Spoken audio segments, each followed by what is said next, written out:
안녕하세요. 저는 37살 딸 하나 키우고 있는 평범한 남자입니다. 아내는 여행회사에서 해외여행 가이드를 하고 있었는데 결혼하기 전부터 바이어들 유치 때문에 외국으로 출장이 워낙 잦았어요. 제 고향은 땅끝 마을이었지만 대학은 서울로 오고 직장도 서울에서 잡고 심지어 결혼도 서울 아가씨와 하는 바람에 저는 서울에 터를 잡고 살아가게 되었습니다. 저희 부모님께서는 할아버지 때부터 물려받은 주택을 개조해서 펜션을 지어 동생 부부와 같이 운영하고 있었는데 가족을 자주 만나지 못해 외롭더라고요. 아내가 너무 바빴던지라 한창 깨소금 볶아야 할 신혼생활마저 독수 공방하기 일쑤였고 겨우겨우 딸 하나를 낳아 처갓집 도움을 받으며 살아가고 있었습니다. 처갓집에서는 절 아들로서 잘 대해주시고 아내가 딸만 호련히 낳고 집 대출금 때문에 딱 아기 100일 지난 후 복직을 한지라 절 곁에서 많이 도와주셨죠. 장모님께서는 장인어른과 오랜 별거를 하시며 아직 장가 안 간 처남이랑 둘이 사시고 계셨습니다.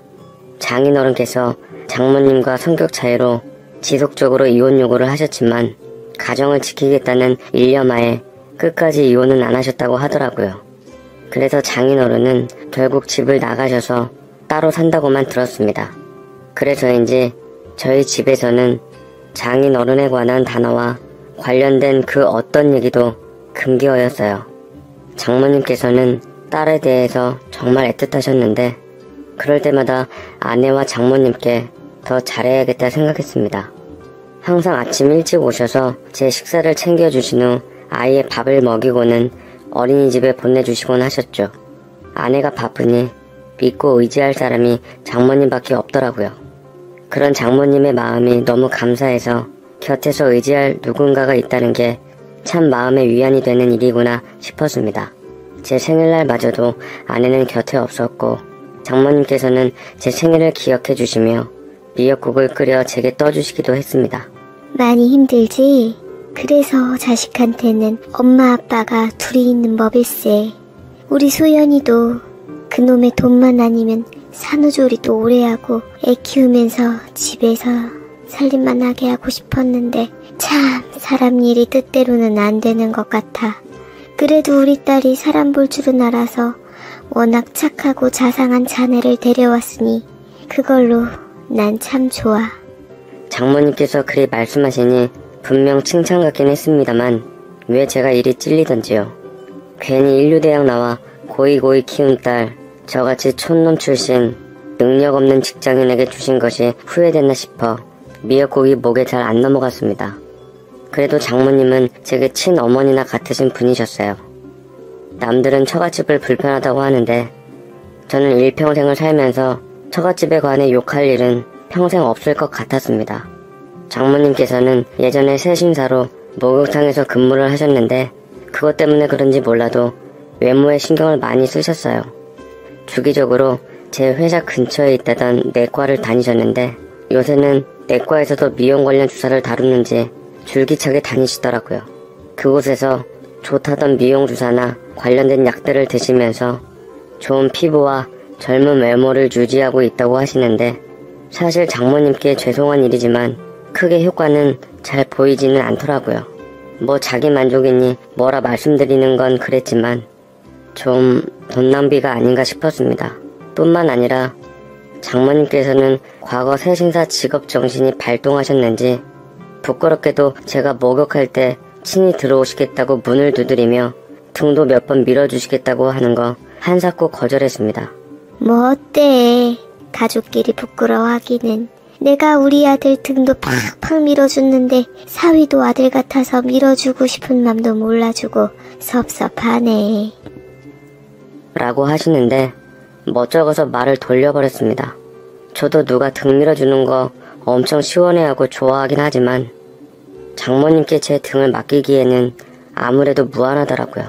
저보다 3살 어린 처남도 가끔 시간이 되면 저희 집에 와서 애도 봐주고 저랑 술 한잔도 하면서 말동무를 했는데 장모님이 때를 밀어주고 싶어 하시는 직업병 때문에 곤욕스러운 적이 많다라며 반 농담 반 진담 말하니 처남은 소주를 먹다 사례가 들렸는지 콜록콜록 기침을 하며 끄덕거렸습니다.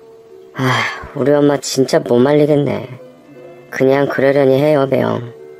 다 자식 같아서 그러신가 봐요. 저희 어머니께서 가끔 그렇게 터프하신 면이 있어요. 불편하시면 그냥 거절하시면 돼요. 알아서 처남.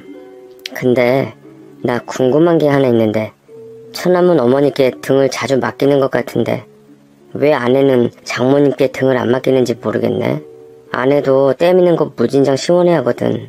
근데 장모님께 등 미는 건 본 적이 없어서. 엄마 손이 엄청 억세시거든요. 가끔 너무 열정적이셔서 등껍질이 벗겨질 것 같아서 그런 걸 수도 있어요.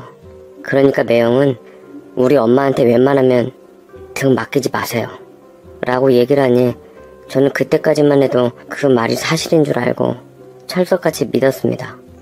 평소에 사근사근하고 조곤조곤하니 여성스러운 장모님께서 천한 말마다나 터프한 면모가 보였는데, 가령 화장실 문을 벌컥 연다거나 제가 옷 갈아입을 때 훅훅 들어오시는 둥, 아무리 제가 아들 같기로서니 그래도 사위고 남자인데 너무나 스스럼 없는 것 같아 불편했습니다.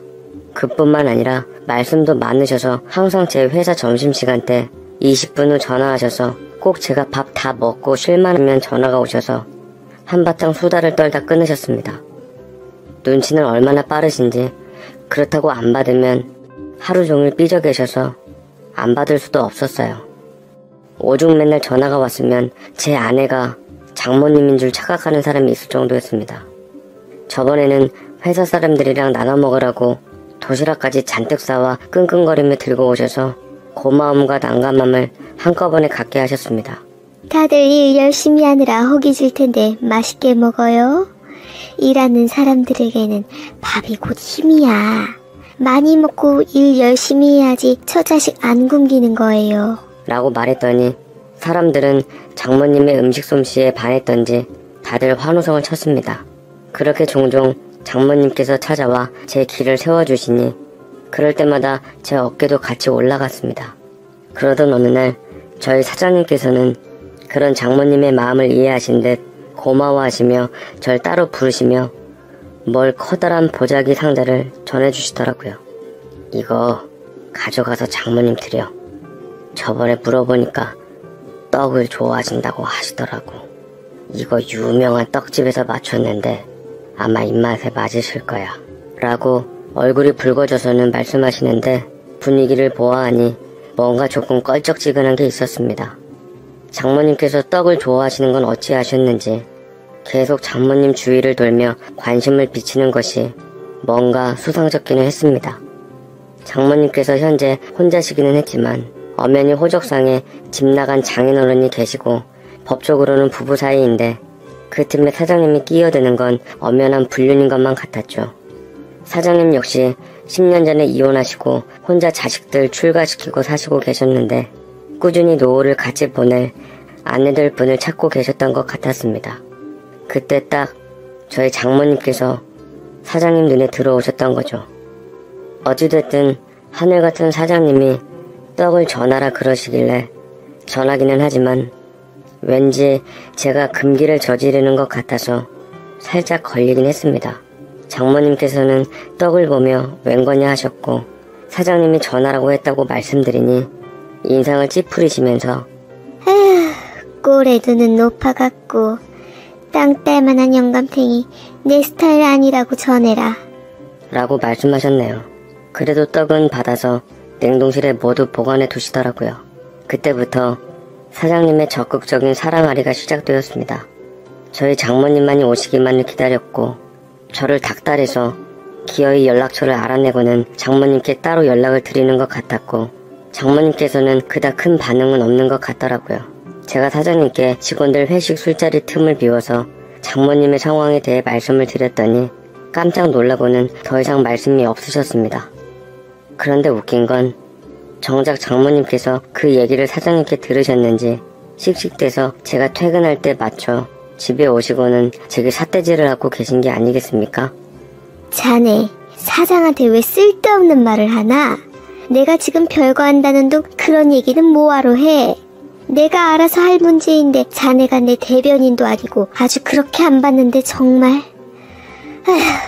앞으로 입조심 좀 하게. 내 문제에 대해서는 앞으로 절대 터치하지 마. 그렇게 안 봤다는 말은 대체 저를 어떻게 봤던 건지 감조차 않아서 그저 장모님의 꾸중을 계속 듣고 있었는데 뒤늦게 아내가 말려 겨우 잔소리는 멈췄죠. 제가 여태 장모님과 사장님이 있었던 일에 대해서 억울한 듯 아내에게 얘기를 하니 아내는 착잡한 듯 보며 그냥 엄마 말대로 엄마 문제는 엄마가 알아서 하게끔 둬. 엄마가 늘 원래 제멋대로야. 그래서 항상 가족들이 힘들어했지. 변덕은 또 얼마나 심한데.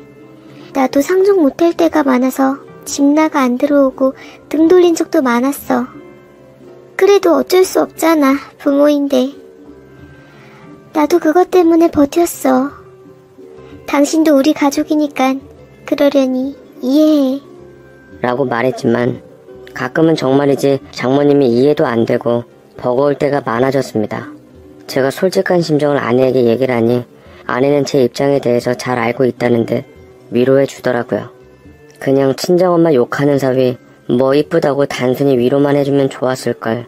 내친 김에 편까지 들어주어 장모님께서는 그때부터 제게 대하는 태도가 달라지기 시작했습니다. 그 이후에 아내가 무슨 말을 했는지 장모님의 태도는 확연히 달라졌어요. 노크와 배려를 필수로 하시며 제 눈치를 보시며 의견을 물으시고는 행동하셨습니다. 또 막상 제게 조심해 주시니까 제가 어쩔 바를 모르겠더라고요. 미안하기도 하고 죄송하기도 하고 저 보란듯 괘씸해서 일부러 그렇게 행동하신 게 아니라 본인의 행동에 대해서 진심으로 제게 미안해하고 있는 것 같았습니다. 병원 가서 미용 주사를 맞으시는 거나 제 등을 밀어주시겠다고 욕실 문을 두드리는 것도 더 이상 하지 않으셨습니다. 돌이켜보면 거침없으실 때는 거침없는 성격에 좋은 점이 있으셨는데 워낙 활기차신 분께서 저를 불편해하는 게 눈에 뻔히 보이니 저도 덩달아 같이 불편해졌죠.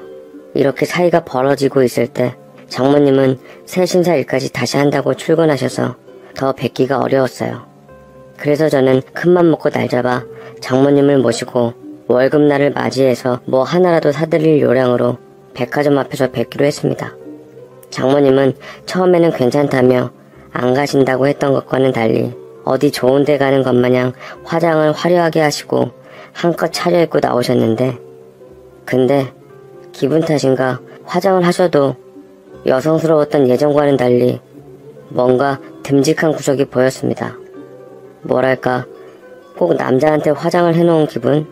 분명 얼굴은 같았지만 풍기는 느낌이랑 이미지가 뭔가 좀 다르더라고요. 장모님은 얼굴이 부었다면서 민망해하셨고 저도 속마음을 숨기고 한껏 띄워주며 맞춰주었습니다. 와, 장모님 오늘 화장 진짜 이쁘게 됐어요. 정말 미인이세요. 어서 들어가세요. 장모님께서 원하시는 거 제가 오늘 다 사드리겠습니다. 말만 들어도 고맙네. 오랜만에 밖에 나와서 기분 전환하니까 참 좋구만. 뭐니 해도 우리 사위가 최고네. 에이, 진짜 말이 아니라 오늘 좋은 거 사드리려고 작정하고 나왔어요. 월급 두둑히 받은 거 장모님을 위해 다 쓸 테니까 뭐 하나 좋은 거 고르세요. 진짜로요. 말은 그렇게 했지만 실은 장모님의 늘 아껴 쓰고 모아라라는 철칙을 믿었기에 저는 시원하게 얘기를 건네며 잔뜩 허풍을 떨었습니다. 역시나 장모님은 백화점 아이쇼핑만 하시면서 정작 사실 생각은 안 하시고 구경만 잔뜩 하시더라고요. 그러다 제 성의까지 무시하지는 않으시고 행사장에서 작은 스카프 하나만을 사셨습니다. 하며 잘 하시겠다고 좋아하셨는데 그곳에서 어느 한 여자와 마주친 후 장모님께서는 들고 계신 스카프를 떨어뜨리셨어요. 당신 서춘배 맞지? 라고 여자가 낯선 이름을 읊는데 이상하게 낯설었지만 결코 낯설지 않은 이름이었습니다. 서춘배라 분명 어디서 들은 이름이었는데 제가 생각에 잠기고 있을 때 장모님께서는 어쩔 줄 모른 듯 들고 있던 핸드백마저 떨어뜨려 안에 있던 물건들이 사방에 튀더라고요. 화장품 파우치며 약들이며 제가 하나하나 주워주며 장모님 가방 안에 집어넣었는데 장모님 손이 심하게 떨리며 가방을 짚는 동안 단 한 번도 그 여자 쪽으로 시선을 돌리질 않았습니다. 그 여자는 장모님 연배의 중년 여자였는데 곁에는 지긋한 중년 남성도 함께더라고요. 중년 남성도 부인으로 보이는 여자가 장모님과 맞닥뜨린 후 시선을 떼지 못하니 당황했던 듯 빨리 가자고 재촉했고 그 여자 역시 뒤늦게 정신을 차려서 자리를 빠져나갔습니다. 그제서야 장모님께서는 아련한 눈빛으로 그 여자 뒷모습을 보았고 뭔가 분위기가 쎄한 게 두 분 사이에 제가 모르는 뭔가가 있다 싶었어요. 또 출상맞게 궁금한 건 못 참는 성격이었던지라 제가 다 주워드린 후 장모님께 물었습니다. 장모님, 혹시 저 여자분 누구세요? 아시는 분이세요? 라고 말하자 장모님께서는 잠시 넋이 나가 계시다가 곧 머리를 절레절레 흔들고는 가방을 채며 부랴부랴 백화점 밖으로 나가시려 하며 성을 내시더라고요. 처음 보는 사람이야. 괜히 이상한 여편네가 내 길을 막아서가지곤 신경 쓸 거 하나 없네. 그러니까 내가 오늘 안 나온다고 했지 않는가. 왜 사람 속을 이렇게 뒤집어 놓아. 자네가 집안에 들어온 이후부터 바람잘 날이 없어 아주. 제가 대체 뭘 어쨌다고. 저는 장모님께 죄송하고 평소 감사한 마음에 백화점에 모시고 온 것밖에 없었는데 왜 갑자기 제게 분풀이를 하시는지 이해가 안 됐습니다. 도대체 장모님의 마음을 어떻게 잡아야 할지 몰랐죠. 장모님께서는 그날 이후부터 심각해지기 시작하셨고 끼니도 잘 챙겨 드시지 않는 둥 꼭 혼이 빠진 사람 마냥 먼 산만 바라보기 시작했어요. 겸사겸사 들린 처남과 아내 역시 장모님이 뭔가 다르다는 것을 알았고 제게 묻더라고요. 괜히 또 저로 인해 문제가 불거질까 싶어 있는 팩트만 딱 말해주기로 했습니다. 장모님께서 그날 기분도 괜찮으시고 다 좋았는데 어떤 여자분을 만나고서부터 좀 이상해지시더라고. 참, 그 여자분이 장모님한테 춘자, 춘삼? 춘배? 뭐 그런 이름으로 불렀어. 장모님은 그분에 대해서 한사코 모르신다고 했는데 왠지 가까운 느낌인 것 같았거든. 아, 아니면 장모님 혹시 개명하셨어? 라고 물으니 아내와 처남이 얼굴이 새하얗게 질린 채로 아니라고 신경 쓰지 말라고 하며 딴청을 피웠습니다. 제가 장모님에 대해서 무슨 말만 꺼내면 이런 반응을 보이니 왠지 왕따되는 느낌도 들고 숨기는 느낌도 들고 괜히 말했다 싶었어요. 제가 눈치는 없지만 촉은 좋아서 아내에게 무슨 일이냐고 잘 달래가며 얘기했는데도 끝까지 알려줄 생각이 없는 것 같았어요. 기분도 꿀꿀하니 저도 회사에서 일이 손이 잘 안 잡히고 있는데 회사 동료들끼리 저마다 떠드는데 저도 끼워줄 요령으로 물었습니다. 오늘 야근인데 일 마치고 사우나나 같이들 갈까? 좀 거리가 있긴 한데 최근에 핫한 사우나가 있어서.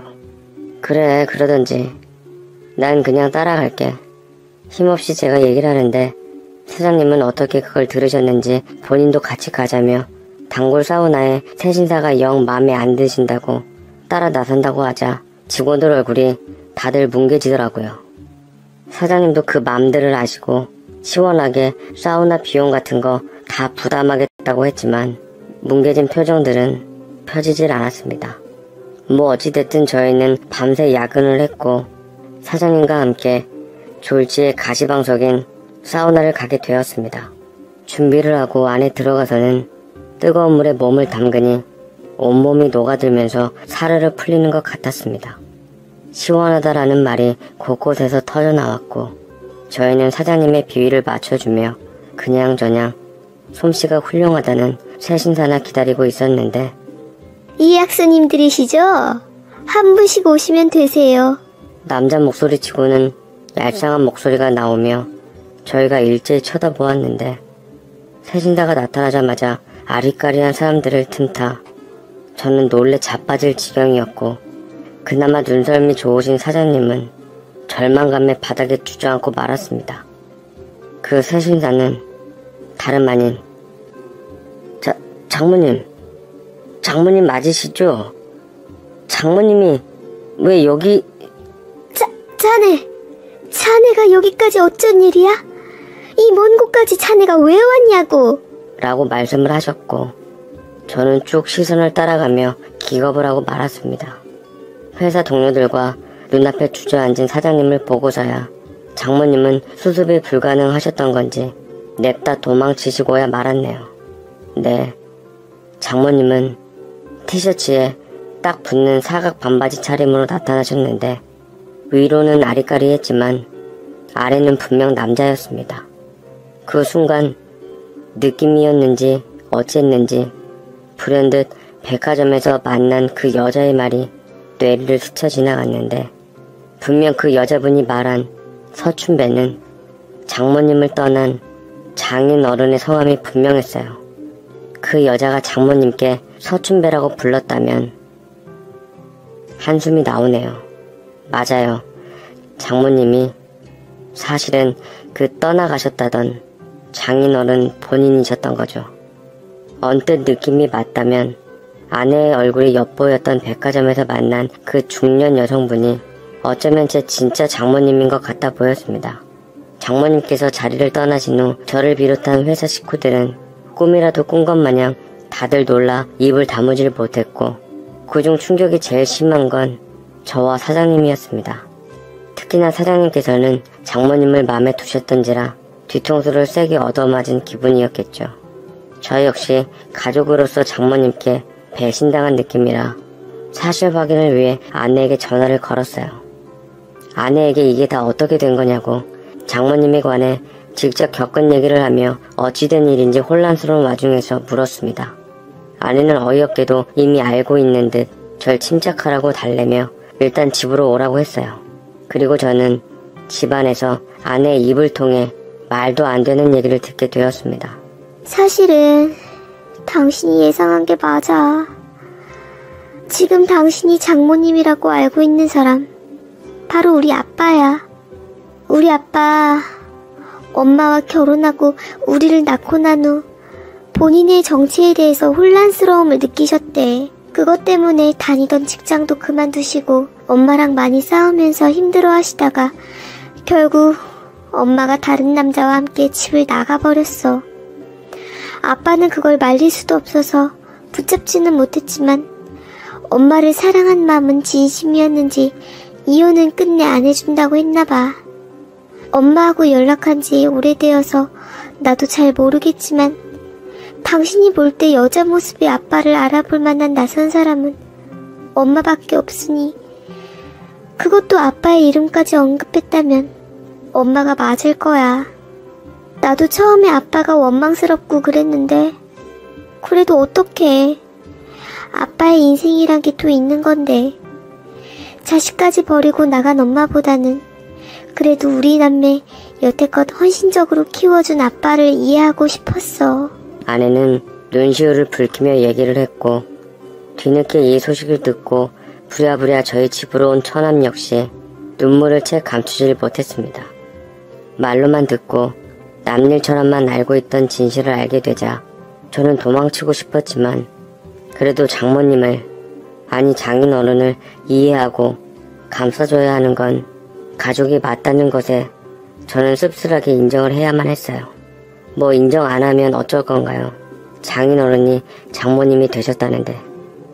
정말 그분의 인생인데 마음에 안 들고 싫다 해도 등질 수는 없겠죠. 장인어른을 안사돈이라며 철석같이 믿고 있는 저희 부모님께 말씀을 드려놔야 할 것 같아서 회사 연차를 써서 주말 끼고 고향을 다녀왔는데 부모님께서는 의외로 이해하시더라고요. 아내한테만 문제없으면 된다며 쉽지 않겠지만 사돈 어른이 나쁜 분이 아니신 것을 누구보다 잘 아니 그 성품만 믿고 여지껏 믿고 따랐던 것처럼 잘 하라고 하셨습니다. 저는 서울로 돌아와 집으로 왔고 마침 장모님과 처남과 아내가 같이 있길래 조심스럽게 소파 위에 앉았죠. 장모님께서는 제게 미안하다며 고개를 떨구시며 저를 볼 면목이 없다 했지만 저는 괜찮다고 장모님은 예나 지금이나 똑같은 장모님이시고 앞으로 저희 사이에 변할 건 아무것도 없다고 말씀드렸네요. 거짓말이긴 했지만 그 말이 진심이 되기를 저도 무던히 노력하는 게 맞겠죠. 어찌되었든 우린 가족이라는 틀 안에서 묶여있으니까요. 제가 이해하고 받아들여야 모두가 평안해진다는 걸 아니까요. 그저 우리 사장님이